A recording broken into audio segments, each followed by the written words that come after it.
For part 2 of our 4th interview, Dr. Rebecca Flyckt chats with Dr. Togas Tulandi. Sit back, grab a cup of coffee, and enjoy what we think are valuable lessons about our history, sparking innovation, and newer surgical applications of reproductive surgery. Looking back over your career, what's the biggest shock or the biggest surprise that you've encountered? Well, I guess when I was 39, I remember very well because it was just after my birthday, the chair of the department at that time was Dr. Brian Little, called me up. He said, the Senate of McGill has just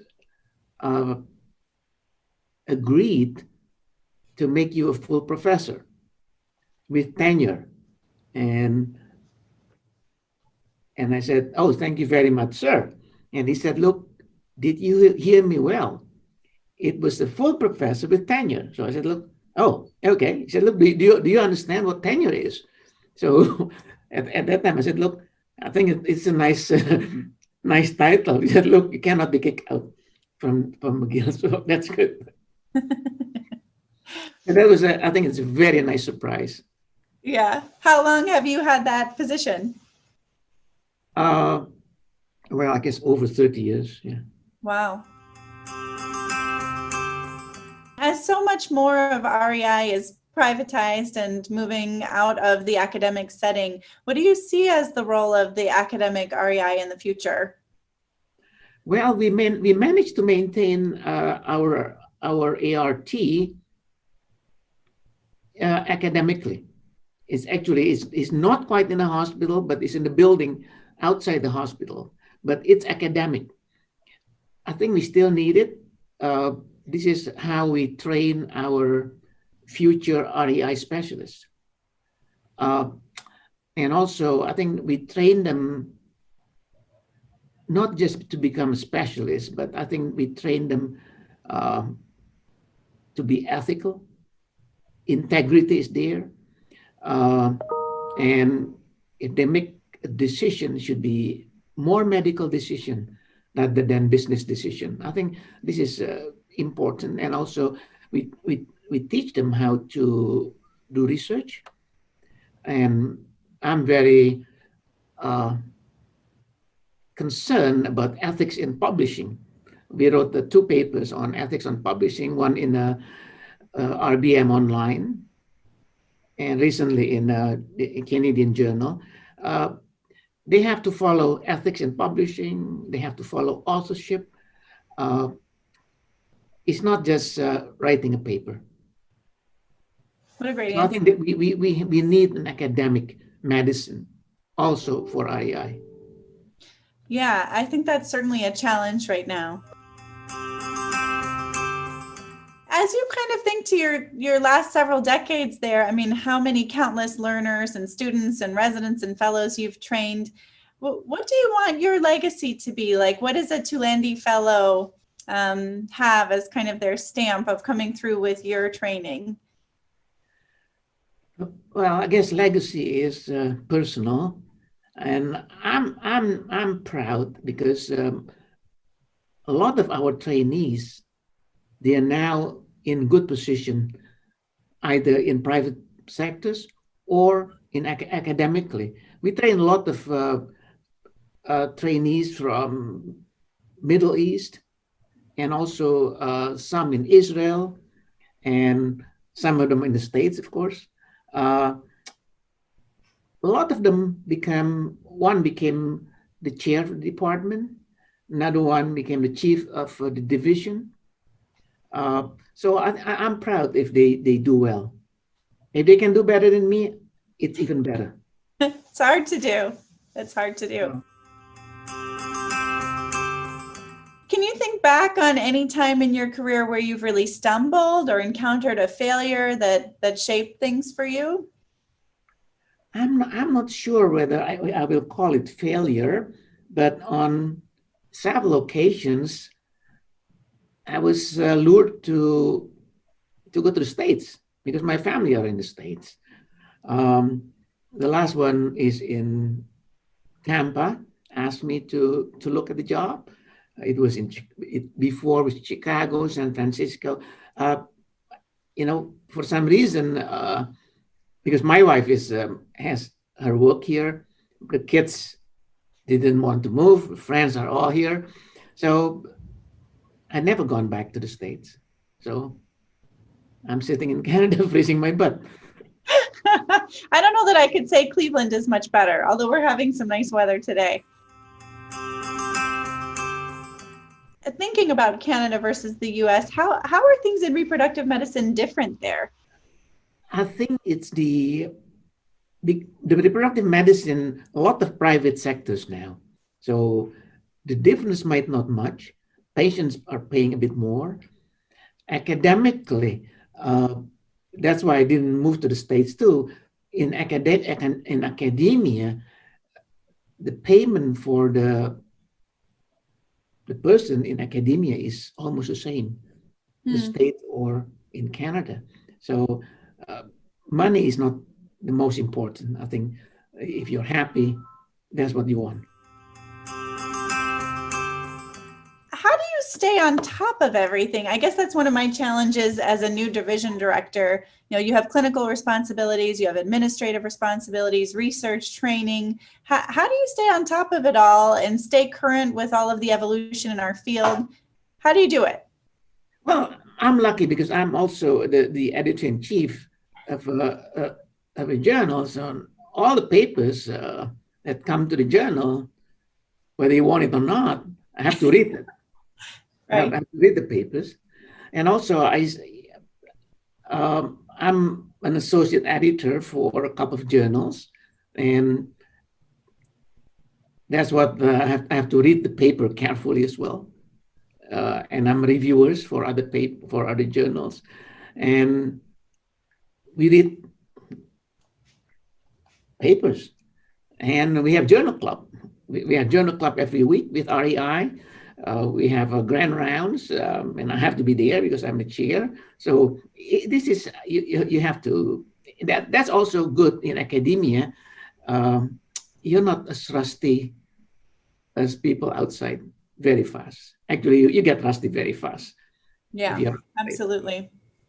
No, I think teaching is one of the best ways that we learn, and reviewing and being active in research and a good consumer of research. Yeah, having trainees is great. It make you up to date. Just keep on your toes. Yeah.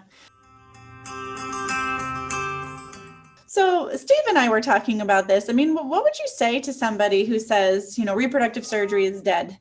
There's nothing in the future. It's done. We're all IVF now. I don't think it's dead. Depends how you look at it. So I think it's true in repair of hydrosalpinx. Maybe it's true. Tubal anastomosis, maybe half true because we are still doing it. But we do things to preserve fertility now. We do ovarian transposition, and we do quite a bit here to preserve fertility in young females with cancer. We do salpingectomy before IVF. We do ovarian cystectomy. Depends how you want to label it, but tubal surgery itself, maybe it's the place of tubal surgery is less and less. And what do you think about the sort of burgeoning field of reproductive transplantation? So ovarian tissue freezing and transplantation, or even uterus transplantation? Well, uterus transplantation, I think, is still far, but certainly ovarian tissue cryopreservation and transplantation, we are doing it. We have been doing it for a while. Like, in fact, maybe over 20 years ago, we have been freezing ovarian tissue. We have transplanted only in 2 patients. One of them patient with endometriosis, not for fertility, but interestingly, she had her period for a few years after. What was the longevity of the graft? Depends how much tissue you put it in. Because in that case, we try to save some tissue because the tissue have to be cut in pieces and transferred back to her. In that patient, I think she had periods only for a year. Yeah, it seems like usually about 3 to 4 years at the most, and then it kind of burns out. So you were not doing it for future fertility; it was more for hormonal supplementation. Well, we did one. We did in one patient. She was just didn't want to accept. She was young actually. She's only 25. She had Turner syndrome. She didn't want to accept that she could get pregnant with donor egg. She begged to do everything we can. So she has to sign a consent form. It's a long, like everybody else, a couple of pages consent form saying that this is not research, but this is for innovation. The ethics committee allowed me just to do that patient. So we cryopreserve we cryopreserve the ovarian tissue. We also treated the ovary outside the body with growth factors, this and that, because there was some evidence that if you just cut the ovarian tissue, you're doing mechanical stimulation to the ovarian tissue.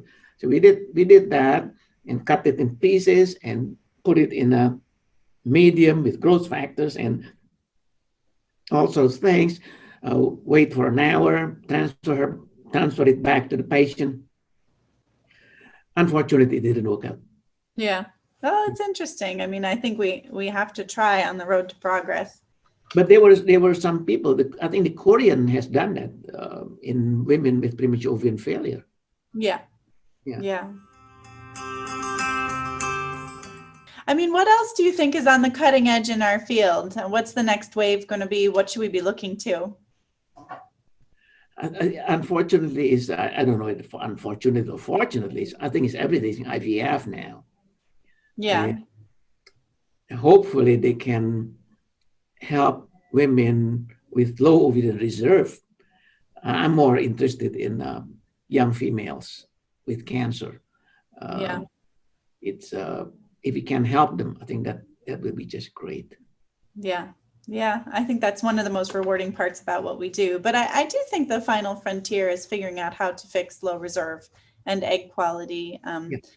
I think that's a fascinating part for us all to focus on next. In closing, I'd just be curious if you had any additional comments or, certainly when we talk about it, we think reproductive surgery is alive and well. I think our future is bright, and there are many in the field that are interested. What sorts of closing commentaries would you have, just having seen, the arc of the last 30 years? I think I just want to thank you for interviewing me. Nothing else to say. I think you asked me everything.